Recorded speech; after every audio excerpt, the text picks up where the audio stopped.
번역 및 각색된 이야기, 운명이 숨긴 기적의 요청 메인 프롤로그, 유튜브 인트로 최적화, 서울의 달콤한 유혹.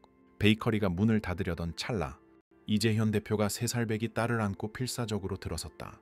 대기업 CEO인 그는 돈으로 모든 문제를 해결하는 데 익숙했지만 그날 밤 그는 돈으로 살 수 없는 문제에 직면해 있었다. 바로 딸의 산산조각 난 마음이었다. 어린 이나의 생일 소원은 단 하나, 엄마가 생일 파티에 와주는 것. 하지만 엄마는 이미 2년 전에 세상을 떠났다. 생일 케이크를 만들던 제빵사 박수진을 본 순간 재현은 마치 벼락을 맞은 듯했다. 그녀는 세상을 떠난 아내와 놀랍도록 닮아 있었다. 똑같은 미소, 똑같은 갈색 머리, 똑같은 눈빛 속의 다정함. 재현은 30초 만에 일생일대에 가장 미친 결정을 내렸다. 그는 이 낯선 여성에게 다가가 절대 불가능한 부탁을 했다. 단 7일, 이나의 생일 주간 동안만 아내인 척 연기해 줄 수 있겠느냐고. 두 사람 모두 알지 못했다. 그 절박한 요청이 두 사람의 인생을 영원히 바꿔놓으리라는 것을. 때때로 가장 불가능한 우연 속에 가장 깊은 운명이 숨겨져 있기 때문이다. 잠깐, 이 이야기가 궁금하신가요? 그렇다면 저희 채널을 구독하시고 여러분이 어디에서 시청하고 계신지 댓글로 알려주세요. 계속하겠습니다. 이것이 당신이 듣게 될 최고의 이야기가 될 것이라고 약속합니다. 본문 부산 해운대. 달콤한 바닷바람이 또다시 뜨거운 밤을 수놓았다. 해운대 구시가지 중심에 자리한 작은 베이커리 설탕꽃 제과점은 거의 저녁 7시가 다 되어가고 있었다. 박수진은 문을 닫을 준비를 하고 있었다. 29의 그녀는 최 할머니에게 물려받은 이 작은 가게에 인생을 바쳤다. 한옥 스타일의 창살과 나무, 선반들은 세대에 걸쳐 설탕을 꿈으로 바꿔온 세 여성의 역사를 증언하고 있었다. 수진은 흰 앞침에 손을 닦으며 마지막 정리를 했다. 그녀의 외로운 삶은 이 달콤한 작은 세상에 국한되어 있었다. 불행하다고 느끼지는 않았지만 무언가 항상 부족한 듯했다. 아마도 최 할머니가 모든 레시피에 필수적이라고 했던 그 비밀 재료 계사랑칸일지도 모른다. 문 위 작은 종이 울리며 그녀의 생각은 깨졌다. 말끔한 정장 차림에 지친 눈빛을 한 키 큰 남자가 급히 들어섰다. 죄송합니다. 문 닫으시는 거 아는데 제가 주문한 케이크를 찾으러 왔습니다. 이재현입니다. 수지는 수첩을 확인했다. 아, 네. 이나의 3번째 생일 케이크요. 그녀는 미소 지었다. 곧 가져올게요. 수진이 주방에서 섬세하게 만든 케이크를 들고 돌아왔을 때 연분 홍색, 버터크림과 작은 설탕 나비들로 장식된 그녀는 이상한 점을 느꼈다. 그 남자는 마치 유령이라도 본 듯이 완전히 멈춰서서 그녀를 응시하고 있었다. 이재현 대표님? 괜찮으세요? 38배 이재현, 영남권 최대 IT 기업 중 하나의 CEO인 그는 말을 잇지 못했다. 평소에는 확신에 차 있던 그의 눈빛은 붉게 물들어 있었다. 수십 명의 임원들을 지휘하는 이 남자가 지금은 완전히 무방비 상태인 듯했다. 성함이 어떻게 되시죠? 그가 마침내 쉰 목소리로 물었다. 박수진입니다. 박수진. 대표는 심호흡하며 자신을 추스르려 애썼다. 제 반응에 죄송합니다. 하지만 당신은 제가 알던 사람과 놀라울 정도로 닮았네요. 수진은 고개를 끄덕였다. 그런 종류의 말은 이미 익숙했다. 흔한 얼굴이라는 말도 들었다. 괜찮습니다. 여기 따님 케이크요. 이나가 좋아했으면 좋겠네요. 그때 베이커리 뒷문이 열리며 50대쯤 되는 김 여사가 잠든 아이를 안고 나타났다. 재현 대표님, 죄송해요. 차에서 기다리다가 이나가 잠들었어요. 그냥 안으로 데리고 오는 게 낫겠다 싶어서요. 수지는 그 여자아이를 바라보았다. 갈색 곱슬머리가 섬세한 얼굴을 감싸고 있었다. 연노랑색 원피스를 입고 있었고 달고 다른 헝겊 인형을 꼭 안고 있었다. 마치 천사 같았다. 고마워요, 김 여사. 재현은 딸을 품에 안으며 대답했다. 이제 집에 가자. 바로 그때 수지는 가슴이 찢어지는 듯한 것을 발견했다. 남자가 들고 있는 휴대폰 배경 화면에는 환하게 웃는 여자의 작은 사진이 있었다. 그 여자는 정말로 수진의 쌍둥이 자매라고 해도 믿을 만큼 닮아 있었다. 재현은 수진의 시선을 알아차렸고 절박한 충동에 사로잡혀 자신이 상상조차 하지 못했던 행동을 하기로 결정했다. 박수진 씨, 당신이 이걸 완전히 미쳤다고 생각하실지 알지만 드릴 말씀이 있습니다. 중요합니다. 내일 가게 문 열기 전에 다시 와도 될까요? 그 요청 속의 필사적인 진심은 수진을 망설이게 했지만 결국 승낙하게 했다. 좋습니다. 8시에 문을 열지만 7시에 올 수 있습니다. 1시에 정확히 오겠습니다. 고맙습니다. 수지는 그날 밤 제대로 잠들 수 없었다. 그 남자의 표정 속에 담긴 무언가가 그녀를 괴롭혔다. 잠든 어린 소녀의 모습 또한 머릿속을 떠나지 않았다. 다음 날 아침 7시 정각, 이재현 대표는 고급 외제차를 베이커리 앞에 주차했다. 그는 좀 더 캐주얼한 옷차림이었지만 깊은 다크서클이 그의 지친 기색을 여과 없이 보여주었다. 수지는 진한 커피를 대접하며 그를 맞았다. 좋은 아침입니다, 이 대표님. 재현이라고 불러주세요. 두 사람은 가게 뒤편의 작은 테이블에 앉았다. 그는 말을 시작하기 전에 여러 번 심호흡을 했다. 수진 씨, 제 아내 수연이는 2년 전에 저희 곁을 떠났습니다. 갑작스러운 뇌동맥류였습니다. 그는 침을 삼켰다. 이나가 겨우 1살 때 일어난 일입니다. 수지는 그 충격적인 고백의 무게를 느끼며 말없이 고개를 끄덕였다. 그 이후로 저는 최고의 아빠가 되려고 노력하고 있지만 채울 수 없는 공허함이 있습니다. 이나는 매일 엄마를 찾습니다. 그는 주머니를 뒤져 사진 한 장을 꺼냈다. 이 사람이 수연입니다. 수지는 사진을 보고 소름이 돋았다. 그 닮은 정도는 정말 놀라웠다. 똑같은 얼굴형, 똑같은 표정 있는 눈, 심지어 미소마저 그녀 자신과 같아 보였다. 다음 주가 이나 생일입니다. 그리고 이나의 유일한 소원이 뭔지 아세요? 엄마가 내 파티에 왔으면 좋겠어? 였습니다. 재현은 감정을 억누르려는 듯 얼굴을 쓸어내렸다. 어제 수진 씨를 봤을 때 마치 수연이를 다시 보는 것 같았습니다. 똑같은 눈빛 속의 다정함, 똑같은 미소. 수지는 대화가 어디로 향하고 있는지 이해하기 시작했고 속이 울렁거렸다. 제가 제안할 것이 완전히 정신 나간 일이라는 것을 압니다. 그가 계속했다. 하지만 저는 너무 절박합니다. 단 일주일 동안만 수연이인 척 연기해 주시겠습니까? 이나의 생일 기간 동안만요. 5억 원을 드릴 수 있습니다. 충격에 수지는 커피잔을 떨어뜨렸고 커피가 테이블에 쏟아졌다. 뭐라고요? 안 돼요. 말도 안 되는 소리예요. 비윤리적이고 잔인하고 그냥 불가능해요. 그런 식으로 아이를 속여서 나중에 다시 버리라고요? 이성을 잃으신 것 아닙니까? 재현은 부끄러운 듯 고개를 숙였다. 압니다. 끔찍한 부탁이죠. 하지만 저는 매일 딸이 시들어가는 것을 봅니다. 예전처럼 웃지도 않고 놀지도 않고 심리상담사는 아동 우울증이라고 말합니다. 죄송하지만 저는 받아들일 수 없습니다. 제발 돌아가 주세요. 대표는 패배한 듯 일어섰다. 그가 막 나가려 할 때 그의 휴대폰이 울렸다. 베이비시터 김 여사였다. 이나가 엄마 꿈을 또 꿨어요. 30분째 계속 울고 있어요.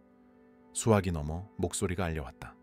수지는 그가 전화로 딸을 달래려고 애쓰는 동안 그 남자의 얼굴에 절망이 번지는 것을 보았다. 아빠가 지금 갈게. 공주야. 울지마. 엄마가 하늘에서 너를 지켜보고 있어. 그가 전화를 끊을 때 그의 손은 떨리고 있었다. 딸에게 세상에서 가장 원하는 단 한 가지를 줄 수 없어서 완전히 파괴된 아버지의 눈빛이었다. 불편하게 해드려 죄송합니다. 시간 내주셔서 감사합니다. 그가 문에 다다랐을 때 수지는 설명할 수 없는 감정을 느꼈다. 모든 이성에 반하는 행동을 하게 만든 연민이었다. 잠깐만요. 재현은 놀라서 돌아섰다. 제가 그 말도 안 되는 제안을 받아들이겠다는 건 아닙니다. 하지만 아마도 우리가 이 문제에 대해 좀 더 이야기해 볼 수 있을 것 같아요. 따님에게 너무 상처를 주지 않을 다른 대안을 생각해 볼 수도 있고요. 지친 남자의 얼굴에 한 줄기 희망이 비쳤다. 오늘 저녁에 저희 집에서 식사하시겠어요? 이나는 잠들어 있을 겁니다. 차분히 논의할 수 있을 겁니다. 수지는 망설였다. 위험한 영역으로 들어서고 있었지만 그녀 안에 무언가, 아마도 최할머니가 1975년 대홍수 때 공영에 처한 사람들에게 베이커리 문을 열게 했던 바로 그 연민과 그녀가 등을 돌리는 것을 막았다. 좋습니다. 하지만 아무것도 약속할 수는 없습니다. 그날 밤 베이커리 문을 닫은 후 수지는 그녀의 작은 국산차를 몰고 재현이 알려준 주소로 향했다. 해운대 고급 빌라 단지에 도착했을 때 그녀는 깊은 인상을 받았다. 이재현 대표의 집은 바다가 한눈에 내려다 보이는 특권을 가지고 있었다. 눈에 띄게 궁금해하는 김 여사가 문에서 그녀를 맞았다. 재현 대표님께서 서재에서 기다리고 계십니다. 이쪽으로 오시죠. 그 웅장한 집의 복도를 걸으면서 수지는 수많은 가족 사진을 보았다. 거의 모든 사진 속에서 그녀는 거울 속 자신의 모습일 수도 있는 여자가 재현 옆에서 항상 웃고 있는 것을 보았다. 그리고 최근 사진 몇 장에는 어린 이나와 함께 있었다. 서재에서 재현은 조금 더 차분한 표정으로 그녀를 기다리고 있었다. 와주셔서 감사합니다. 이야기하기 전에 이나를 먼저 보시겠어요? 그 제안에 그녀는 놀랐다. 제가 적절한지 모르겠습니다. 잠들어 있습니다. 걱정하지 않으셔도 됩니다. 재현을 따라 아이의 방으로 가면서 수지는 연보라색과 흰색 톤으로 꾸며진 방을 보고 가슴이 찡해지는 것을 느꼈다. 이나는 다른 헝겊 인형을 안고 잠들어 있었다. 벽에는 수연의 사진이 더 걸려 있었다. 이나는 엄마가 언제 하늘에서 돌아오는지 매일 묻습니다. 재현이 속삭였다. 불가능하다는 것을 설명하려고 하지만 아이는 끝이라는 것을 이해하기에는 너무 어립니다. 서재로 돌아와 재현은 레드 와인을 따르며 그의 제안을 더 자세히 설명하기 시작했다. 수진 씨가 노골적으로 수연이인 척할 필요는 없습니다. 그냥 특별한 친구로 소개하고 이나가 스스로 결론을 내리도록 하는 겁니다. 수진은 여전히 믿기지 않는 듯 고개를 저었다. 그리고 일주일 후에 제가 이나의 삶에서 사라지면요? 그게 아이에게 줄 트라우마에 대해 생각해 보셨나요? 우리는 수진 씨가 여행을 떠나야 했다고 말할 수 있습니다. 3살 아이가 이해할 수 있는 정도의 것으로요. 수진은 한숨을 쉬며 상황 전체를 분석했다. 터무니없는 제안이었지만 이 상황 속에 무언가가 그녀를 깊이 움직이고 있었다. 아마도 자신의 친어머니를 낳다가 돌아가셔서 한 번도 만난 적 없었기에 그녀는 그 부재의 고통을 잘 이해하고 있었을지도 모른다. 만약 제가, 그리고 저는 단지 가정을 하고 있다는 것을 명심해 주세요. 만약 제가 수락한다면 저는 일주일 동안 제 베이커리 문을 닫아야 합니다. 물론 모든 손해를 보상해 드릴 것입니다. 수지는 테이블 위 이나의 사진을 오랫동안 바라보았다. 오늘 밤 생각할 시간을 주세요. 내일 확실한 답변을 드리겠습니다. 저택을 나서면서 수지는 바닷가로 가서 맨발로 모래 위를 걸었고 바닷물이 발에 닿게 했다. 파도는 반복적으로 똑같은 질문을 속삭이는 듯했다. 어떻게 할 거니? 한편으로는 그녀의 이성은 이 제안이 얼마나 터무니없는지 소리쳤다. 다른 한편으로는 다시는 볼 수 없는 엄마를 찾는 그 아이를 생각하면 가슴이 찢어졌다. 별들이 그녀의 고뇌를 지켜보는 동안 수지는 자신의 삶을 영원히 바꿀 결정을 내렸다.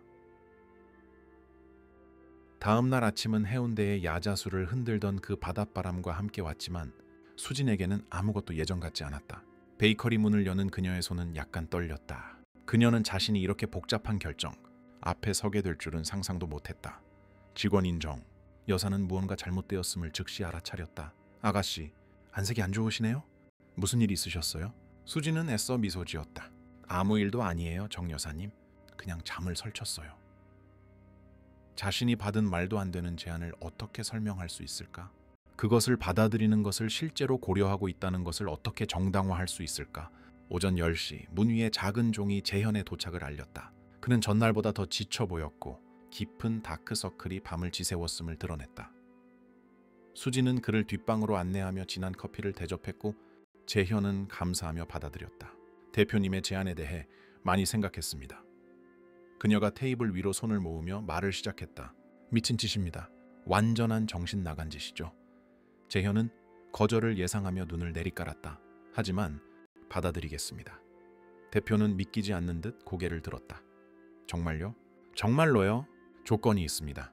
수지는 서둘러 덧붙였다. 첫째, 저는 수연이라고 소개하지 않을 겁니다.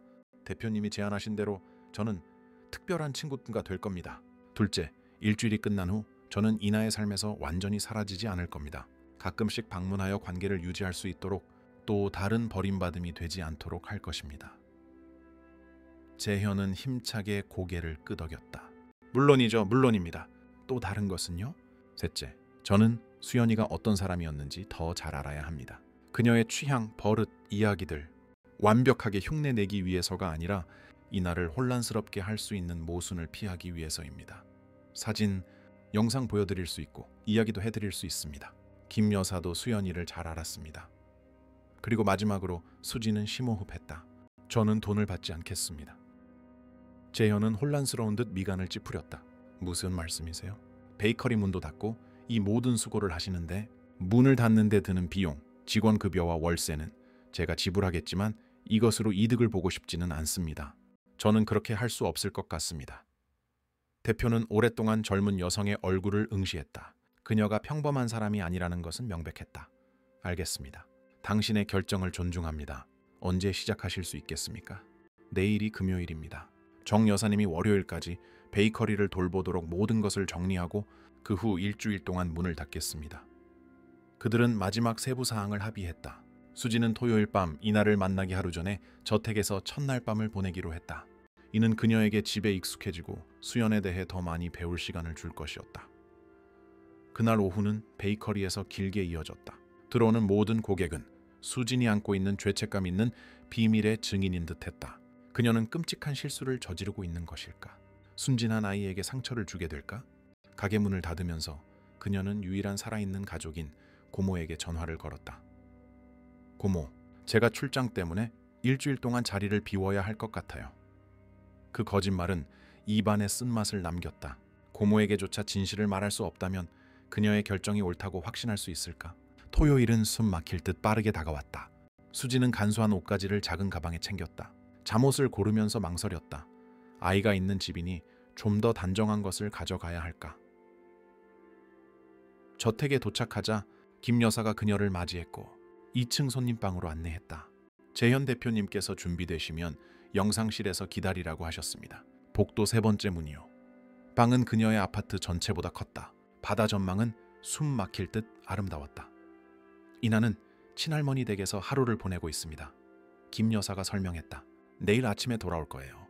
짐을 정리한 후 수지는 지정된 방으로 갔다. 재현은 이미 사진 앨범과 열린 노트북에 둘러싸여 그녀를 기다리고 있었다. 와주셔서 감사합니다. 그가 일어서며 말했다. 수연이에 대한 일종의 집중 교육을 준비했습니다. 다음 몇 시간 동안 수지는 운명의 장난처럼 자신의 쌍둥이가 될 수도 있었던 낯선 여자의 삶에 빠져들었다. 이수연은 소아신경과 전문의였다. 대학 시절 그녀가 컴퓨터 공학을 공부하던 재현을 만났다. 수연이는 무엇보다도 아이들을 사랑했습니다. 재현은 병원에서 환자들과 함께 있는 수연의 영상을 보여주며 말했다. 임신은 정말 간절히 바라던 일이었습니다. 아이를 갖는데 어려움이 있었거든요. 모든 영상, 모든 사진, 모든 이야기에서 수지는 쉽게 미소 짓고 눈이 반짝이는 여자를 보았다. 분명히 매우 사랑받았던 사람이었다. 이것은 수연이가 쓰던 향수입니다. 재현은 파란색 유리병을 건네며 말했다. 그리고 이것은 그녀가 가장 좋아하던 책입니다. 참을 수 없는 존재의 가벼움, 날리네요. 수진이 읽었다. 저도 이 책을 좋아합니다. 어색한 침묵이 그들 사이에 흘렀다. 죄송합니다. 제가 그러려고 한 건 아닙니다. 괜찮습니다. 재현이 말을 잘랐다. 공통점이 있는 건 당연하죠. 밤이 깊어질수록 수지는 수연과 그리고 이상하게도 재현과 점점 더 연결되어 있다고 느꼈다. 그가 아내에 대해 이야기하는 방식에는 감동적인 무언가가 있었다. 단지 고통뿐만이 아니라 그녀를 알게 된 것에 대한 깊은 감사가 있었다. 그들은 파도 소리를 들으며 베란다에서 저녁 식사를 했다. 김 여사가 준비한 음식은 맛있었다. 이나는 땅콩 알레르기가 있습니다. 재현이 말했다. 그리고 딸기를 아주 좋아하죠. 엄마랑 똑같습니다. 친할머니 말고 다른 가까운 친척은 없나요? 수연이 부모님은 유럽에 살고 계십니다. 영상통화로 연락은 하지만 1년에 한 번만 한국에 오십니다. 밤 10시경 수지는 감정적으로 탈진한 듯 느껴졌다. 너무 많은 정보, 너무 많은 책임. 이제 그만 자야 할 것 같습니다. 내일은 중요한 날이니까요. 재현은 고개를 끄덕였다. 가시기 전에 이나 방을 보여드리고 싶었습니다. 아이의 환경을 아는 것이 중요할 수 있으니까요. 아이의 방은 작은 마법의 세계였다. 나비모빌이 천장에 매달려 있었고 인형의 집이 한쪽 구석을 차지하고 있었으며 인상적인 아동도서 컬렉션이 낮은 책장을 가득 채우고 있었다. 이나는 제가 잠자리에 들기 전에 책을 읽어주는 것을 좋아합니다. 재현이 말했다. 특히 이 책을요. 그것은 별에 사는 엄마에게 편지를 보내는 어린 소녀에 대한 책이었다. 수연이가 저희 곁을 떠나기 전에 샀습니다. 마치 알기라도 했던 것처럼 재현의 목소리가 떨렸다. 수지는 딸에게 아내의 기억을 살려주려고 홀로 애쓰는 이 남자에게 엄청난 연민을 느꼈다. 이나를 돕기 위해 제가 할 수 있는 모든 것을 하겠습니다. 재현 씨. 그녀의 엄마 대용품으로서가 아니라 진심으로 그녀를 아끼는 사람으로서요. 손님방으로 돌아온 수지는 침대에 누웠지만 잠을 이룰 수 없었다. 그녀는 수연의 책을 집어들고 자신이 일시적으로 그 그림자를 차지하게 될 여자를 더 잘 이해하기 위해 읽기 시작했다. 그녀가 그 집, 그 부서진 가족의 모든 세부 사항을 흡수하는 동안 새벽이 다가왔다. 새벽 5시경 그녀는 마침내 잠에 빠졌지만 2시간 후 복도에서 나는 소리에 잠이 깼다. 목소리가 가까워지고 있었다. 그중 하나는 작고 활기찬 목소리였고 수진의 심장을 뛰게 했다. 할머니가 초콜릿 케이크 만들어줬어. 아빠. 나 2조각이나 먹었어. 이나야, 아빠한테 그 얘기 하지 않기로 했잖아. 더 나이 든 남자의 목소리가 웃었다. 수지는 침대에서 벌떡 일어났다. 이나가 예상보다 일찍 도착했다. 그녀는 아직 만날 준비가 안 되어 있었다. 그녀는 수연이 사진에서 입고 있던 것과 비슷한 단순한 꽃무늬면 원피스를 서둘러 입고 여러 번 심호흡했다. 단 일주일이야. 그녀는 주문처럼 되뇌었다. 아이에게 약간의 행복을 주기 위한 일주일. 마침내 용기를 내어 방을 나섰을 때 그녀는 거실에서 재현을 혼자 발견했다. 그는 긴장한 듯 보였다. 좋은 아침입니다. 그가 일어서며 말했다. 이나가 일찍 왔어요. 부모님께서 볼 일이 생겨서 지금 데려다 주셨습니다. 김 여사와 부엌에서 아침 식사 중입니다. 저 긴장돼요. 수진이 고백했다. 저도요? 하지만 이게 옳은 일입니다. 이나는 약간의 행복을 누릴 자격이 있습니다. 어떻게 할까요? 저를 어떻게 소개하실 건가요? 그냥 며칠 동안 저희를 방문한 특별한 친구라고만 말할 생각입니다. 나머지는 글쎄요. 이나가 스스로 결론을 내리도록 놔두는 겁니다. 수지는 속이 뒤집히는 것을 느끼며 고개를 끄덕였다. 그럼 가봅시다. 그들은 부엌으로 걸어갔고 그곳에서 갈색 곱슬머리의 작은 소녀가 초콜릿 시럽을 얹은 팬케이크를 먹고 있었다. 그 옆에서 김 여사는 또 다른 팬케이크를 작은 조각으로 자르고 있었다. 이나야, 재현이 부드럽게 불렀다. 아빠가 너에게 만나게 해주고 싶은 사람이 있어. 아이가 눈을 들었고 세상은 멈췄다. 아버지와 똑같은 아이의 눈이 휘둥그레졌다. 포크에 찍힌 팬케이크는 공중에 멈췄고 아이는 잊어버렸다. 아이의 작은 입은 놀라움의 작은 옷 모양을 만들었다. 이분은 박수진 씨야. 며칠 동안 우리와 함께 지낼 거야. 이나는 대답하지 않았다. 3살짜리 아이에게는 거의 초자연적인 강렬함으로 수진을 계속 응시했다. 김 여사 역시 말문이 막힌 듯 수진을 바라보았다가 냉장고에 붙은 수연의 사진을 바라보았다가 다시 수진을 바라보았다. 긴장된 침묵이 공간을 지배했다. 수진은 자신이 사기꾼, 자신에게 속하지 않은 세상의 침입자처럼 느껴졌다. 끔찍한 순간 그녀는 돌아서서 도망칠까 생각했다. 침묵을 깬 것은 이나였다. 천천히 아이는 의자에서 내려왔다. 머뭇거리는 발걸음으로 수진에게 다가갔다. 아이의 큰 눈은 제빵사의 얼굴의 모든 세부 사항을 살펴보았고 마치 마음이 이미 알고 있는 것을 확인하려는 듯했다. 수진은 아이의 눈높이에 맞추기 위해 웅크렸고 자신의 심장이 가슴을 쿵쿵 치는 것을 느꼈다. 안녕, 이나야. 만나서 반가워. 아이는 떨리는 작은 손을 들어 수진의 얼굴을 조심스럽게 만졌다. 마치 그녀가 최소한의 접촉에도 사라질까 두려워하는 듯했다. 아줌마는 하늘에서 온 거예요? 이나가 거의 속삭이듯 물었다. 수진은 재현을 향해 필사적으로 눈을 돌렸지만 그 역시 똑같이 길을 잃은 듯 보였다. 나는 여기서 멀지 않은 곳에서 왔단다. 수진이 마침내 대답했다. 설탕꽃 제과점이라는 베이커리 말이야. 아줌마가 케이크 만들어요? 응, 많은 케이크를 만들지. 온갖 종류와 맛으로. 이나의 눈이 반짝였다. 우리 엄마도 나랑 같이 케이크 만들었는데. 정말? 응. 아이가 힘차게 고개를 끄덕였다. 딸기 시럽을 얹은 초콜릿 케이크. 세상에서 제일 맛있는 케이크였어요. 수지는 목이 메이는 것을 느끼며 미소 지었다. 언젠가 우리 같이 케이크 만들까? 그 다음 일어난 일은 모두를 놀라게 했다. 이나가 수진의 품에 몸을 던졌고 너무 세게 안겨 수진이 거의 넘어질 뻔했다. 아이는 영원히 잃어버렸다고 생각했던 소중한 것을 다시 만난 사람의 필사적인 강렬함으로 그녀를 안았다. 너무 오랫동안 멀리 있었어요. 아이는 얼굴을 수진의 목에 묻고 중얼거렸다. 나는 엄마가 돌아올 줄 알았어요. 재현은 눈물을 감추려는 듯 손으로 입을 막았다. 김 여사는 눈물을 감추기 위해 돌아섰다. 그리고 수진은 그 순수한 포옹에 붙잡혀 그녀 안에 무언가가 깨어나는 것을 느꼈다. 보호 본능, 자신을 너무나 사랑했던 엄마로 착각하는 이 연약한 아이에 대한 즉각적인 다정함이었다. 이 속임수를 허용하는 것이 잘못된 일일까? 아마도. 하지만 그 순간 이나가 자신의 삶이 그것에 달려있다는 듯이 그녀에게 매달려 있는 상황에서 수지는 상황의 윤리에 대해 생각할 수 없었다. 그녀는 그 작은 심장이 자신의 심장과 맞닿아 뛰는 것을 느낄 수 있었고 설명할 수 없는 방식으로 자신이 있어야 할 곳에 정확히 있다는 확신만 느낄 수 있었다. 우리 같이 아침 식사할까? 그녀는 부드럽게 포옹을 풀고 아이의 눈을 바라보며 권유했다. 이나는 환하게 웃으며 고개를 끄덕였다. 그녀는 마치 자신이 주최자인 것처럼 수진의 손을 잡고 테이블로 이끌었다. 아줌마는 초콜릿 시럽 얹은 팬케이크 좋아해요? 아주 좋아해. 그거 내가 제일 좋아하는 아침 식사예요. 아이가 그녀를 받아들인 그 자연스러움에 수지는 어리둥절했다. 그녀는 그렇게 즉각적이고 완전한 수용을 기대하지 않았다.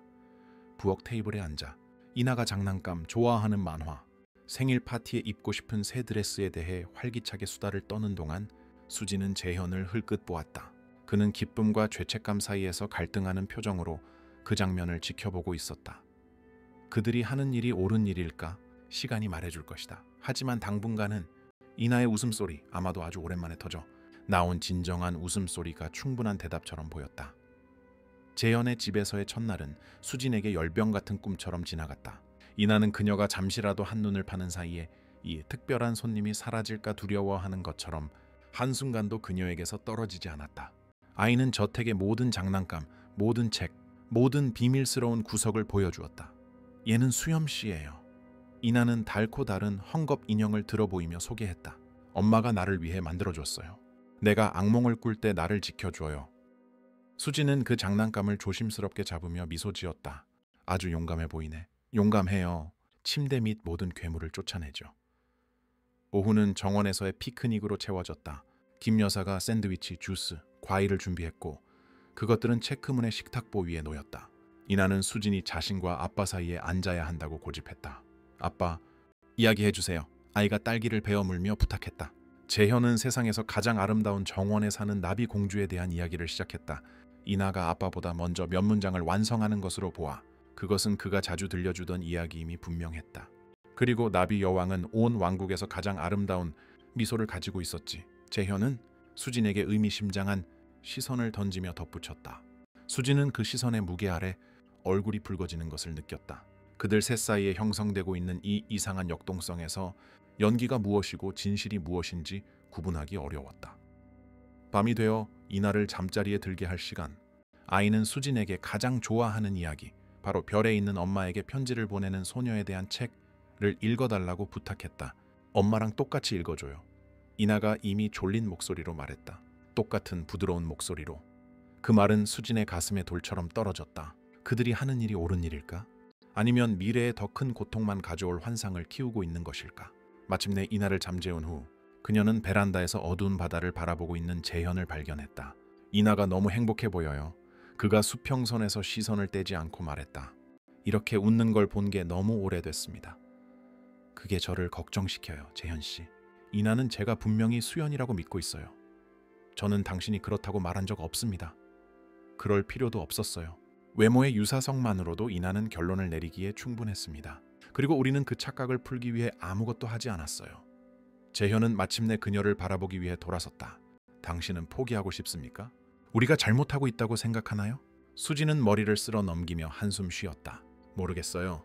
그냥 제가 떠났을 때 무슨 일이 일어날지 두려울 뿐이에요. 우리에게는 아직 6일이 더 있습니다. 인에게 이 선물, 일주일간의 행복을 주고 그 다음에 무엇을 할지 생각합시다. 수지는 완전히 확신하지 못했지만 고개를 끄덕였다.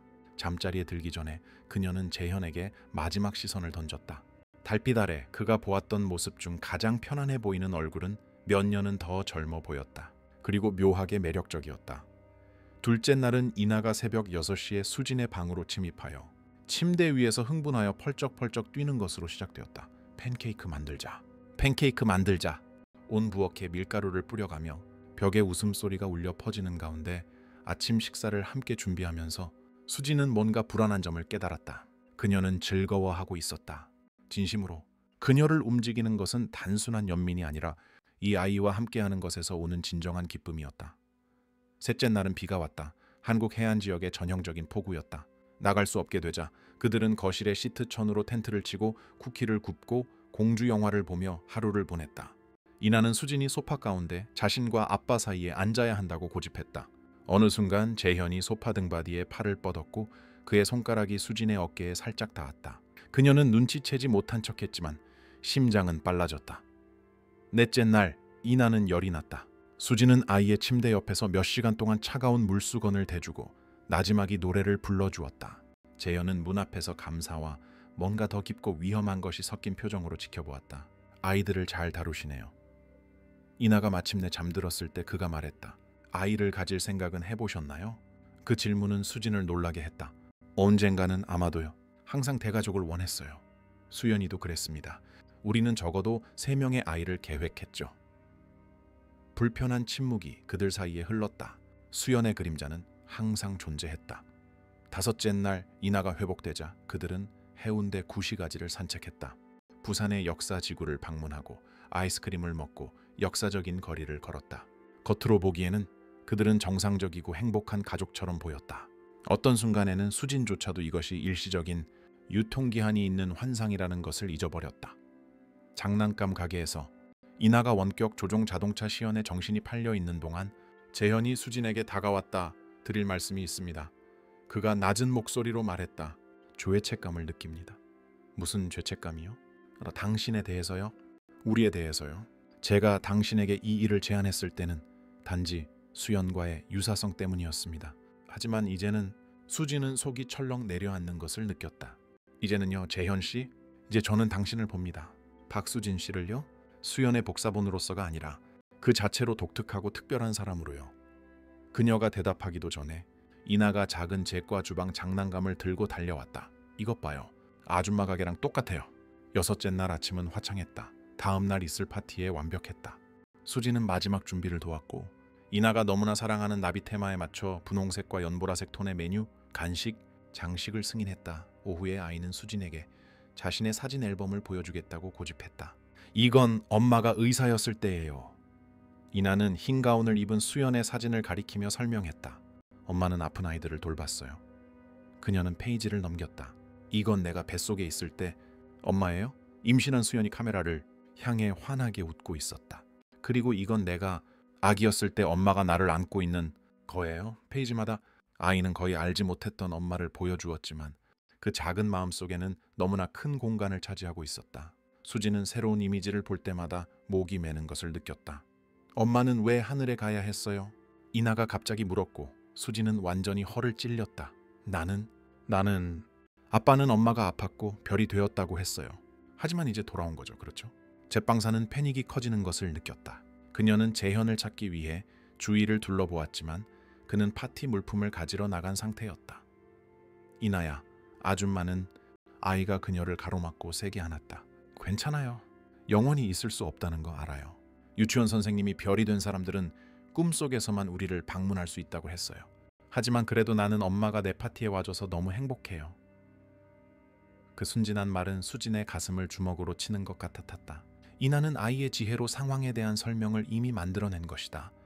그것은 그녀가 그 상실의 현실을 의심하지 않고 엄마의 버전의 일시적인 존재를 받아들이도록 허용하는 것이었다.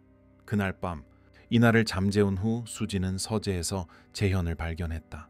그는 이메일을 처리하고 있었지만 그녀가 들어오자마자 노트북을 닫았다. 할 말이 있습니다. 그녀가 뒤로 문을 닫으며 단도직입적으로 말했다. 물론이죠. 우리는 끔찍한 실수를 저지르고 있는 것 같아요. 재현 씨, 그는 미간을 찌푸렸다. 무슨 일이죠? 이나가 오늘 저에게 사진 앨범을 보여줬어요. 그리고 저에게 하늘에 갔다가 돌아왔는지에 대해 물었어요. 이나는 제가 완전히 수연이라고 믿고 있습니다. 우리는 한 번도 그걸 확인시켜 준 적은 없습니다. 부정하지도 않았잖아요. 똑같은 거예요. 수지는 흥분하여 서재를 돌아다니기 시작했다. 게다가 또 있어요. 저는 감정적으로 엮이고 있어요. 이내게, 이 집에, 그리고 당신에게요. 마지막 단어는 거의 속삭이듯 나왔다. 재현이 일어서서 그녀에게 다가왔다. 그게 그렇게 나쁜 일인가요? 복잡해요. 더 이상 무엇이 진짜고 무엇이 연기인지 모르겠어요.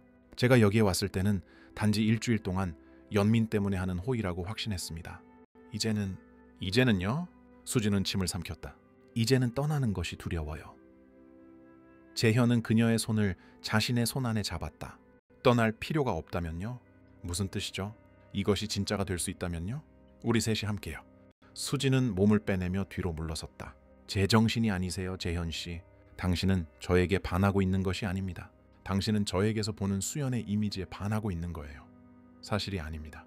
저는 수연의 모든 세부사항, 취향, 버릇, 생각하는 방식을 알고 있습니다. 그리고 수진 씨는 외모를 제외하고는 모든 면에서 그녀와 완전히 다릅니다. 그리고 제가 이 며칠 동안 알게 된 박수진 씨, 당신에게 저는 무언가를 느끼고 있습니다. 그녀는 믿을 수 없다는 듯 고개를 저었다. 우리가 만난 지 일주일도 안 됐어요. 하지만 마치 평생을 안 것처럼 느껴집니다. 그건 단지 상황일 뿐이에요. 우리가 만든 인위적인 상황이요. 재현이 한 걸음 더 다가섰고 그들 사이의 거리를 좁혔다. 그렇다면 제가 틀렸다는 것을 증명해 보세요. 파티 후에 일주일 더 머물러 주세요. 영의 없이 약속 없이. 그냥 당신 자신으로서요. 그 일주일이 끝났을 때 제가 느끼는 것이 사라진다면 당신이 옳고 우리는 좋은 친구로 헤어질 수 있을 겁니다. 그 제안은 유혹적이었지만 두려웠다. 이나는요? 이나에게 어떻게 설명하죠? 진실을 말할 수 있습니다. 당신이 엄마는 아니지만 그녀를 아주 많이 아끼는 사람이라고요. 그건 아이에게 큰 상처가 될 거예요. 처음에는 그럴 수도 있습니다. 하지만 아이들은 회복력이 뛰어납니다. 그리고 가장 중요한 것은 그녀의 삶에 당신이 있는 것이 비록 그녀의 엄마로서가 아닐지라도 당신이 전혀 없는 것보다는 나을 겁니다. 수지는 상황의 복잡성에 현기증을 느꼈다. 재현이 너무 가까이 다가와서 그녀는 그의 향수, 백단향과 그만의 독특한 무언가가 섞인를 맡을 수 있었다. 생각할 시간이 필요해요. 그녀는 뒤로 물러서며 중얼거렸다. 파티는 내일입니다. 우선 그것에 집중합시다. 자신의 방으로 돌아왔을 때 수지는 잠을 이룰 수 없었다. 그녀는 지난 6일간의 모든 순간을 되짚으며 침대에서 뒹굴었다. 그녀는 슬픈 아이를 돕겠다는 결심으로 이 집에 들어왔고 비윤리적인 제안을 한 절박한 아버지보다 자신이 도덕적으로 우위에 있다고 확신했다. 그리고 이제 그녀는 그만큼 깊이 연루되었고 그들이 만들어낸 환상 속에서 이나만큼 길을 잃었다. 창밖으로 그녀는 달빛 아래 바다를 볼 수 있었다. 파도는 해변에 부서졌고 무자비하고 변함없었다. 재현의 제안을 받아들인다면 그녀의 삶은 어떻게 될까? 그렇게 뒤틀린 시작에서 정말로 진정한 무언가를 구축할 수 있을까? 옆방에서 그녀는 이나의 부드러운 숨소리를 들을 수 있었다. 단 6일 만에 이 아이는 그녀가 가능하다고 상상하지 못했던 방식으로 그녀의 마음을 사로잡았다. 아이를 떠난다는 생각은 너무 고통스러워서 감히 생각할 수도 없었다. 그리고 재현이 있었다. 처음에는 그의 절박한 요청에 그녀를 놀라게 했던 남자였지만 이제는 그의 복잡성, 딸에 대한 헌신, 아내의 기억에 대한 충성, 그리고 이제 그녀, 수진에게 보여주는 이 새로운 다정함으로 그녀를 사로잡았다. 화장대 거울 속 자신의 이미지를 응시하며 수진은 스스로에게 중요한 질문을 던졌다. 이 이야기에서 나는 누구인가? 영웅인가 악당인가? 구원자인가 사기꾼인가? 거울 속의 반영은 답을 주지 않았고 단지 자신이 옳다고 아는 것과 마음이 원하는 것 사이에서 갈등하는 여자의 눈빛을 되돌려줄 뿐이었다. 7째 날, 아침은 해가 떴고 마치 우주가 그날 있을 축하를 승인하는 듯했다. 수지는 이나가 침대 위에서 그 어느 때보다 흥분하여 펄쩍펄쩍 뛰는 소리에 잠이 깼다. 내 생일이야. 내 생일이야. 제빵사는 아이를 안았고 너무나 진실한 사랑에 가슴이 아팠다. 생일 축하해 공주야. 몇 살이 되었지? 이나는 자랑스럽게 세 손가락을 들어 올렸다. 시싸우. 이제 언니예요. 물론이지. 그리고 언니들은 멋진 파티를 누릴 자격이 있어. 오전은 준비의 열기로 지나갔다. 뷔페팀이 일찍 도착하여 정원에 테이블을 차렸다. 이나가 너무나 사랑하는 나비 테마가 모든 세부 사항에 있었다. 냅킨부터 작은 설탕 나비들이 앉아있는 꽃을 모방한 초콜릿 분수 바닥까지. 수지는 케이크, 연보라색, 그라데이션의 3단 케이크에 설탕 나비들이 주변을 날아다니는 듯한 섬세한 창조물을 직접 감독했다. 비록 그녀의 베이커리에서 만든 것은 아니었지만 그녀는 몇 가지 특별한 손길을 더했다. 오후 2시, 첫 번째 손님들이 도착하기 시작했다. 이나의 유치원 친구들 가족, 재현의 직장 동료 몇 명과 그들의 아이들, 모두들 수진을 향해 노골적인 호기심으로 바라보았고 세상을 떠난 수영과의 유사성을 분명히 알아차렸다. 재현은 그녀를 단순히 가족의 아주 특별한 친구나로 소개했지만 시선과 속삭임은 계속되었다. 수지는 그것들을 무시하려고 노력했고 오직 이나가 완벽한 하루를 보내도록 보장하는 데만 집중했다. 그리고 그녀는 성공하고 있었다. 아이는 정원을 뛰어다니며 친구들과 놀았고 모두가 그녀가 웃는 것을 본 것보다 더 많이 웃었다. 때때로 그녀는 수진이 여전히 그곳에 있는지 확인하려는 듯 눈으로 그녀를 찾았고 수진을 발견하면 환한 미소를 지었다. 이렇게 행복해하는 걸 본 적이 없어요. 이나의 선생님이라고 소개한 한 여자가 말했다. 최근 몇 달 동안 학교에서 너무 조용했는데 파티는 케이크가 도착하면서 절정에 달했다. 모든 아이들이 메인 테이블 주변에 모여 열렬히 생일 축하 노래를 불렀다. 관심의 중심에 있던 이나는 행복하게 빛났다. 촛불을 불기 전에 소원을 빌렴. 재현이 딸 옆에 웅크리며 지시했다. 이나는 잠시 눈을 감고 집중했다. 눈을 떴을 때 그녀는 수진을 똑바로 바라보았다. 배올서 빌었어요. 그녀는 작은 폐에 모든 힘을 다해 3개의 촛불을 불기 전에 선언했다. 주변에서 박수 소리가 터져 나왔다. 재현은 딸의 뺨에 입을 맞추었다. 내 소원이 뭐였니 공주야? 이나는 고개를 저었다. 말하면 이루어지지 않아요. 하지만 케이크 조각이 나누어지는 동안 아이는 수진을 한쪽으로 끌고 가서 그녀의 귀에 속삭였다. 다시는 떠나지 않게 해달라고 빌었어요. 그 단순한 말은 수진에게 벼락처럼 다가왔다. 갑자기 그들이 만든 상황의 현실이 모든 무게와 함께 그녀의 어깨에 내려앉았다. 일주일도 채 안 되어 그녀는 이제 자신을 그토록 희망과 사랑으로 바라보는 이 아이의 삶에서 사라질 터였다. 이혼이 모든 관계가 시작된 이래 처음으로 수진은 진정한 눈물이 눈에 고이는 것을 느꼈다. 이나나 재현에 대한 연민의 눈물이 아니라 자신에 대한 눈물이었다. 불가능한 상황에 자신의 마음이 너무 깊이 얽히도록 허용한 것에 대한. 왜 그래요? 이나가 걱정하며 물었다. 내 생일에 슬퍼요? 수진은 억지로 미소를 지으며 눈물을 재빨리 닦았다. 아니야 아가, 너무 행복해서 우는 거야. 네가 이렇게 기뻐하는 걸 봐서. 아이는 안심하고 미소 지었다. 이리 와요. 우리 케이크 먹어요. 큰 나비가 있는 조각은 내 거예요. 이나가 테이블로 다시 달려가는 동안 수진은 자신을 추스르려고 뒤에 머물렀다. 그때 그녀는 옆에 누군가 다가오는 것을 느꼈다. 괜찮으세요? 재현이 진심으로 걱정하며 물었다. 아니요. 그녀는 솔직하게 대답했다. 괜찮지 않아요. 이나가 방금 생일 소원을 말해줬어요. 재현은 미간을 찌푸렸다. 무슨 소원을 빌었는데요? 다시는 떠나지 않게 해달라고요. 대표는 깊이 한숨 쉬었다. 그리고 그게 그렇게 불가능한 일일까요? 수진이 대답하기도 전에 이나가 양손에 케이크 조각을 들고 달려오며 그들의 말을 가로막았다. 이건 아빠 거, 그리고 이건 엄마 거. 그 단어는 상처 입은 새처럼 그들 사이에 공중에 머물렀다.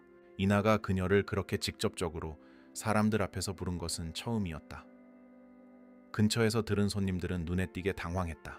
수진이 재현의 어머니로 파악한 나이든 여자는 얼굴이 창백해졌다. 그 중요한 순간에 시간은 멈춘 듯했다. 수진은 어떻게 할 것인가? 모두 앞에서 이나의 말을 정정하여 그녀의 생일에 아이를 잠재적으로 모욕할 것인가? 아니면 그 애정 어린 표현을 받아들이고 그 환상을 몇 시간 더 지속할 것인가? 재현은 똑같이 길을 잃은 듯 그녀를 바라보았다. 바로 그때 수진은 그들의 삶의 과정을 영원히 바꿀 결정을 내렸다. 수진은 이나의 눈높이에 맞추기 위해 웅크렸다.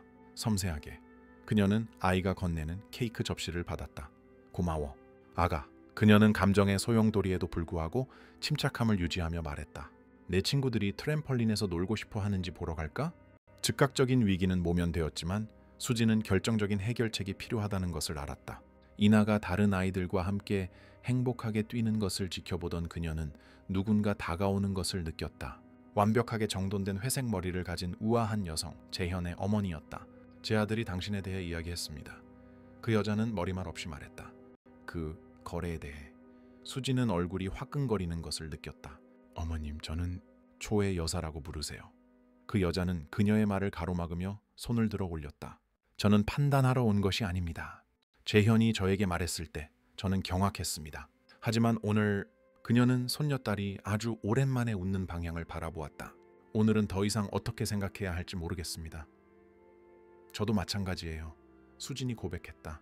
연민의 몸짓으로 시작했지만 이제는 복잡해졌죠. 최 여사가 말을 이었다. 제 아들이 당신을 바라보는 방식을 알아차렸습니다. 그가 수연이를 바라보던 방식과는 다릅니다. 어떻게 다른가요? 그녀는 부드럽게 미소 지었다. 수연이를 바라볼 때는 숭배, 거의 우상화가 있었습니다. 당신을 바라볼 때는 더 성숙하고 더 현실적인 무언가가 있습니다. 그는 당신의 모든 의문과 갈등을 가진 박수진을 봅니다. 그 말은 수진에게 깊은 울림을 주었다. 재현이 정말로 그녀를 그의 세상을 떠난 아내의 메아리가 아니라 그녀 자체로 보고 있을 가능성이 있을까? 제가 어떻게 해야 한다고 생각하세요? 초의 여사는 한숨 쉬었다. 제가 답해줄 수 없습니다. 저는 단지 제 손녀딸이 아주 오랜만에 처음으로 행복해 보인다는 것만 압니다. 그리고 제 아들이 다시 살아난 것 같습니다. 그녀는 수진의 팔을 만졌다. 하지만 어떤 결정을 내리든 그 결과를 매우 신중하게 생각하세요. 마음이 얽혀 있습니다. 파티는 해 진려까지 활기차게 계속되었다. 마지막 손님이 떠났을 때 이나는 지쳤지만 환하게 빛났다. 그녀는 수진이 자신을 재워주기를 고집했다. 역대 최고의 생일이었어요. 아이는 이미 졸린 목소리로 수염 씨를 안고 중얼거렸다. 저를 보러 하늘에서 와주셔서 고마워요. 그 순진한 말은 수진에게 마지막 한 방울이었다. 이나가 잠들자마자 수진은 재현과 결정적인 대화를 나누기로 결심하고 방을 나섰다. 그녀는 청소팀을 감독하고 있는 정원에서 그를 발견했다. 할 말이 있습니다. 그녀가 단도직입적으로 말했다. 둘이서요. 그들은 서재로 갔고 재현은 두 잔의 와인을 따랐다. 수지는 자신의 잔을 거절했다. 우리는 이것을 계속할 수 없습니다. 그녀가 선언했다. 이나에게 너무 잔인해요. 재현은 한숨 쉬었다. 알아요. 아이는 제가 수연이라고 믿고 있습니다. 제가 그녀를 보러 하늘에서 돌아왔다고 믿고 있어요. 그리고 내일 저는 다시 그녀의 삶에서 사라져야 합니다. 떠나지 않는다면요. 수지는 좌절하여 고개를 저었다. 그렇게 간단하지 않아요, 재현 씨. 제가 머문다고 해도 결국 우리는 그녀에게 진실을 말해야 합니다. 시간이 더 지날수록 더 나빠질 거예요. 그럼 지금 진실을 말합시다. 그 제안은 수진을 놀라게 했다. 어떻게? 내일 아침에요. 이나와 함께 앉아서 모든 것을 설명합니다. 당신은 수연이 아니지만 그녀를 아주 많이 아끼는 사람이라고요. 그리고 당신이 원한다면 정직한 방식으로 계속해서 우리 삶의 일부가 될 수 있다고 말하는 겁니다. 아이가 이해할 거라고 생각하세요? 처음에는 어려울 겁니다. 하지만 아이들은 놀라운 적응력을 가지고 있습니다. 그리고 가장 중요한 것은 그녀는 누군가를 다시 잃지 않을 겁니다. 당신은 다른 방식으로 계속 존재할 테니까요. 수지는 생각을 정리하려고 얼굴에 손을 댔다. 그리고 우리는요? 우리는 무엇인가요? 재현 씨? 우리가 서로에게 느끼는 감정이 진짠가요? 아니면 이 미친 상황의 산물일까요? 재현이 다가와 그녀의 손을 잡았다. 당신에게 느끼는 것은 진짜입니다. 저를 두렵게 할 만큼 진짜예요. 어떻게 확신할 수 있죠? 우리는 완전히 인위적인 상황에서 만난 지 일주일도 안 됐어요. 왜냐하면 당신에게 느끼는 감정은 제가 수연에게 느꼈던 것과 완전히 다르기 때문입니다. 그 선 어는 수진을 놀라게 했다. 무슨 뜻이죠? 수연이는 제 첫사랑이었습니다. 우리가 만났을 때는 거의 아이들이었죠. 함께 성장했고 함께 삶을 구축했지만 어떤 면에서는 우리는 서로를 완전히 보지 못했습니다. 그것은 큰 도전이나 갈등이 없는 거의 목가적인 관계였습니다. 그는 잠시 멈추고 적절한 단어를 찾았다. 수진 씨와는 다릅니다. 우리는 제가 최악의 순간에 만났습니다. 당신은 제가 필사적이고 연약하고 엄청난 윤리적 실수를 저지르는 것을 보았습니다. 그리고 여전히 여기에 있습니다. 이상화가 없습니다. 완벽함이 없습니다. 더 성숙하고 더 진실됩니다. 수지는 눈물이 솟아오르는 것을 느꼈다. 단지 대용품일까봐 두려워요. 아닙니다. 절대 그럴 수 없습니다. 재현이 그녀의 얼굴을 쓰다듬었다. 당신은 당신입니다. 독특합니다. 그리고 제가 사랑에 빠지고 있는 것은 바로 당신입니다. 수진이 대답하기도 전에 서재 문이 갑자기 열렸다. 잠옷을 입고 수염씨를 아는 이나였다. 나 악몽 꿨어요. 아이가 졸린 목소리로 알렸다. 재현과 수진은 조심스럽게 떨어졌다. 우리에게 이야기해줄 수 있겠니, 공주야? 재현이 딸에게 팔을 뻗으며 물었다. 이나는 그들에게 걸어가 아빠의 무릎에 앉았다. 엄마가 다시 떠나는 꿈을 꿨어요. 영원히. 수진과 재현이 주고받은 시선은 의미심장했다. 진실의 순간이 그들이 예상했던 것보다 일찍 찾아온 것이다. 이나야, 재현이 부드럽게 말을 시작했다. 중요한 것에 대해 이야기해야 해. 아이는 아빠의 목소리에 담긴 진지함을 감지하고 눈을 크게 떴다. 사실이죠? 아줌마 내일 떠나는 거죠. 그녀는 눈물을 글썽이며 수진을 바라보았다. 수진은 심호흡을 하며 자신이 곧 하려는 일에 대한 용기를 모았다. 그녀는 아이 앞에 무릎을 꿇었다. 이나야, 아줌마가 너에게 말해줘야 할 것이 있어. 지금은 이해하기 어려울 수도 있지만 언젠가는 이해하게 될 거야. 아이는 크고 주의 깊은 눈으로 그녀를 지켜보았다. 아줌마는 하늘에서 온 너의 엄마가 아니란다. 그 말은 깨지기 쉬운 수정처럼 공중에 머물렀다. 이나는 혼란스러운 듯 미간을 찌푸렸다. 이해를 못하겠어요. 재현이 부드럽게 개입했다. 엄마가 하늘로 갔다고, 별이 되었다고 아빠가 말했던 것 기억나니? 이나는 고개를 끄덕였다. 사람들은 하늘로 가면 다시 돌아올 수 없어, 아가. 생일 파티에도 방문으로도. 하지만 아이는 혼란스러워하며 수진을 바라보았다. 아줌마는 엄마랑 닮았어요. 사진이랑 똑같아요. 알아, 공주야. 박수진 아줌마는 너의 엄마와 아주 많이 닮았어. 하지만 서로 다른 사람이란다. 수진은 아이의 작은 손을 자신의 손 안에 잡았다. 네 아빠가 너의 생일 케이크를 찾으러 왔을 때 나의 베이커리에서 나를 만났단다. 그는 내가 너의 엄마와 아주 많이 닮았다는 것을 보았고 너를 만나보라고 나를 초대했지. 이나는 천천히 그 정보를 처리했고 그녀의 표정은 혼란에서 점진적인 이해로 바뀌었다. 그럼 아줌마는 내 엄마가 아니에요? 이 아이의 목소리에 담긴 고통은 수진의 마음을 갈라놓았다. 아니야, 아가. 아줌마는 박수진이야. 도시 중심에 사는 제빵사란다. 아줌마는 케이크와 간식을 만드는 가게가 있어. 하지만 이번 주에 사랑과 기쁨에 대해 많은 것을 가르쳐준 아주 특별한 소녀를 만났지. 이나는 고개를 숙이고 수염 씨를 더 세게 안았다. 그럼 아줌마는 떠날 거예요?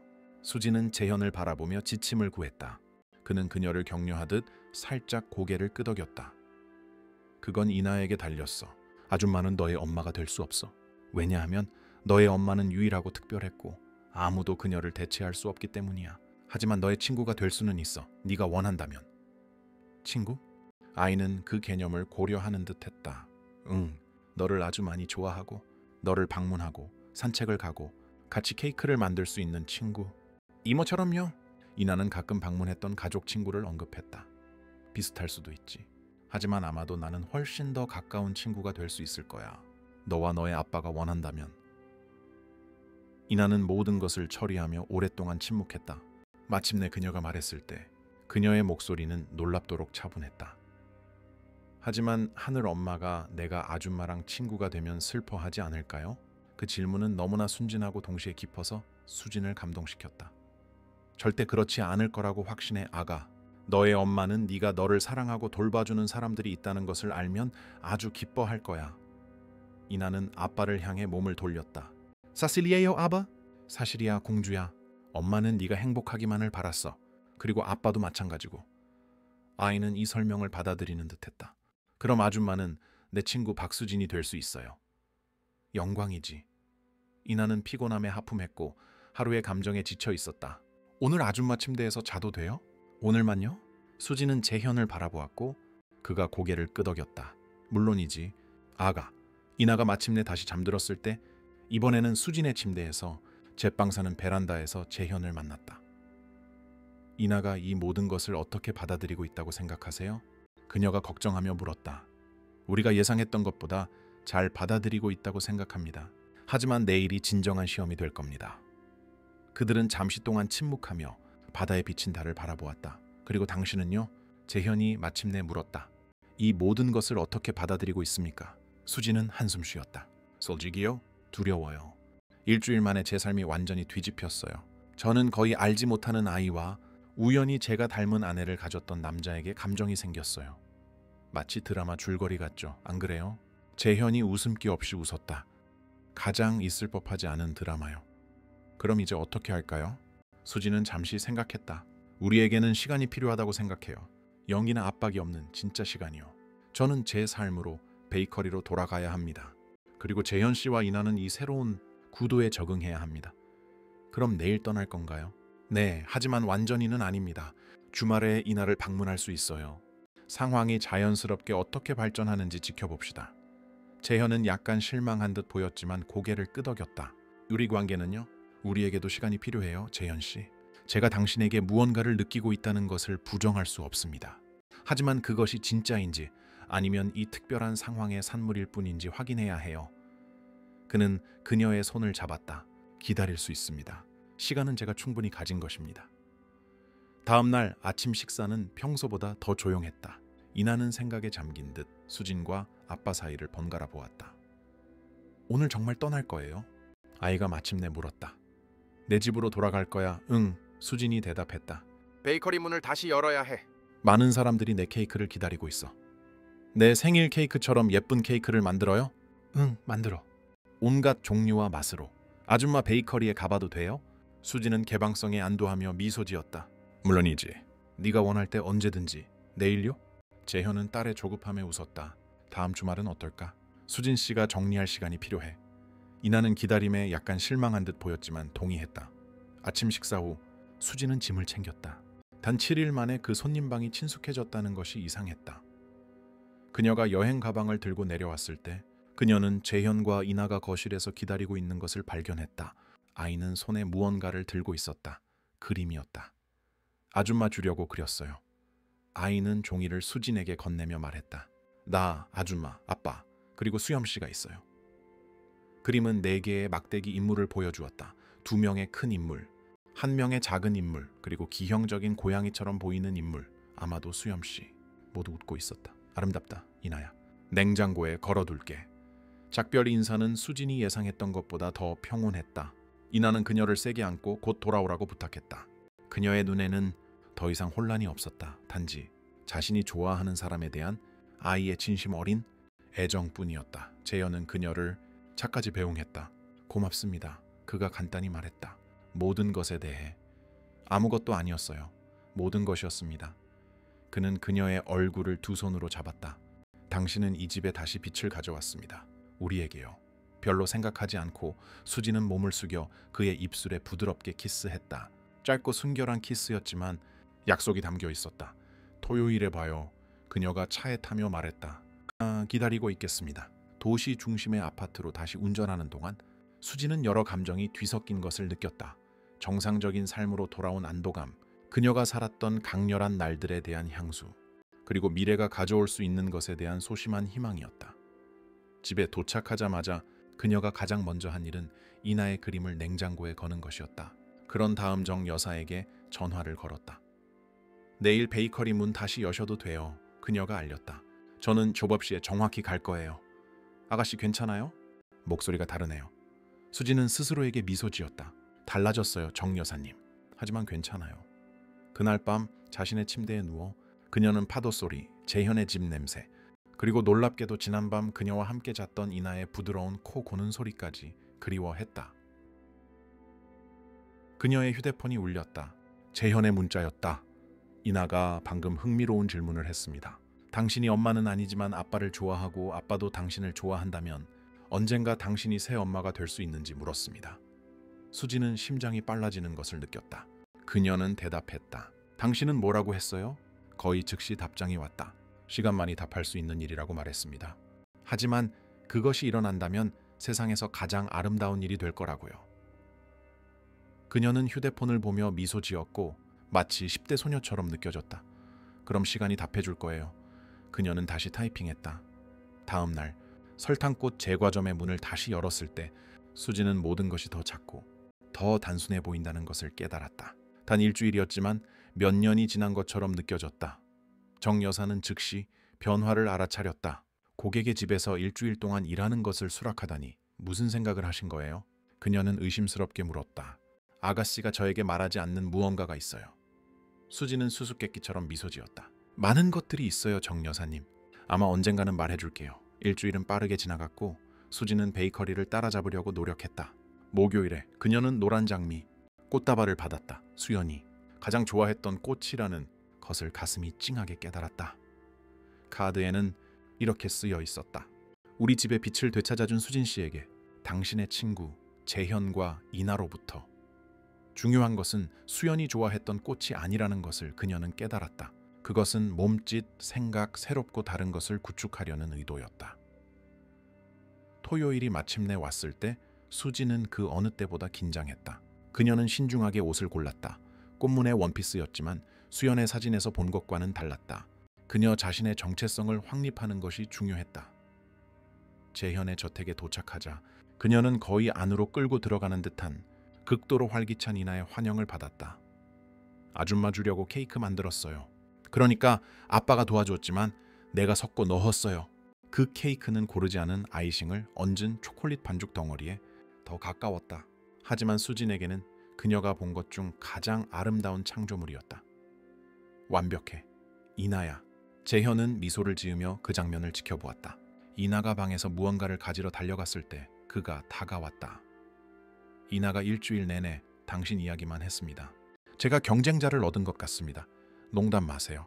슈퍼아빠와 경쟁할 사람은 아무도 없어요. 그는 웃었고 그의 웃음소리가 수진 안에 무언가를 따뜻하게 만들었다. 보고 싶었습니다. 그가 나지막이 고백했다. 저도요. 이나가 사진 앨범을 들고 돌아오면서 그 순간은 중단되었다. 보여주고 싶은 게 있어요. 그것은 그 주에 시작된 새로운 앨범이었다. 첫 페이지에는 생일 파티 사진이 있었다. 이나가 중앙에, 재현과 수진이 양쪽에 있었고 모두 웃고 있었다. 여기에 더 많은 사진을 붙일 거예요. 아이가 설명했다. 친구 수진 아줌마의 사진을요. 이나가 그들의 관계 변화를 받아들인 그 단순성은 놀라웠다. 3살 아이에게 중요한 것은 사랑 존재였지 꼬리표가 아니었다. 그날은 평화롭게 지나갔고 세 사람은 공원을 방문하고 아이스크림을 먹고 역사 지구를 산책했다. 평범한 관찰자는 그들을 정상적이고 행복한 가족으로 볼 것이다. 그리고 아마도 수지는 생각했다. 그것이 바로 그들이 되어가고 있는 것일지도 모른다. 거짓말과 영희 위에 세워진 전통적인 가족이 아니라 의식적인 선택과 정직함에 기반한 새로운 구도밤이 되어 이나가 잠들었을 때 수진과 재현은 베란다에 앉아 바다를 바라보았다. 그가 그녀의 손을 잡았다. 이제는요? 이제는 하루하루 알아가는 거죠. 그녀가 대답했다. 서두르지 않고 압박 없이. 우리 관계가 잘 될 거라고 생각하세요? 수지는 별이 빛나는 하늘을 바라보며 삶이 때때로 택하는 있을 법하지 않은 길에 대해 생각했다. 기회가 있다고 생각해요. 그녀가 마침내 대답했다. 좋은 기회가요. 그는 안도하며 미소 지었다. 그것이 제가 요청하는 전부입니다. 삶은 예측 가능한 대본을 따르는 경우가 거의 없다고 수지는 생각했다. 때때로 가장 예상치 못한 우회로가 가장 아름다운 목적지로 이끌었다. 그리고 아마도 여정의 혼돈, 복잡성, 실수와 성공이 바로 그 여정을 진정으로 의미 있게 만드는 것일지도 모른다. 옆에 있는 남자를 바라보고 위층에서 잠든 아이를 생각하며 수지는 아주 오랜만에 처음으로 자신이 있어야 할 곳에 정확히 있다는 확신을 느꼈다. 에필로그, 유튜브 아우트로 최적화, 친애하는 시청자 여러분, 수진, 재현 그리고 이나의 이야기가 여러분의 마음에 울림을 주었기를 바랍니다. 이 가족의 여정은 진정한 사랑이 가장 예상치 못한 상황에서 태어날 수 있음을, 그리고 연민이 어떻게 삶을 변화시킬 수 있음을 보여줍니다. 이와 같이 감동적인 이야기를 계속 즐기시려면 저희가 특별히 준비한 플레이리스트를 확인해 주세요. 왼쪽을 클릭하시면 찾으실 수 있습니다. 이 이야기가 여러분의 감정을 움직였다면 저희 채널을 구독하시고 이 영상에 좋아요를 남기는 것을 잊지 마세요. 저희는 매일 삶의 복잡성과 인간 감정의 아름다움을 탐구하는 새로운 이야기를 제공합니다. 여러분의 감상을 댓글로 공유해 주세요. 여러분의 반응과 마음에 가장 와닿았던 순간을 읽는 것을 좋아합니다. 그리고 운명이 우리에게 선사하는 놀라운 놀라움을 계속 탐험할 다음 콘텐츠도 놓치지 마세요. 다음 이야기에서 만나요.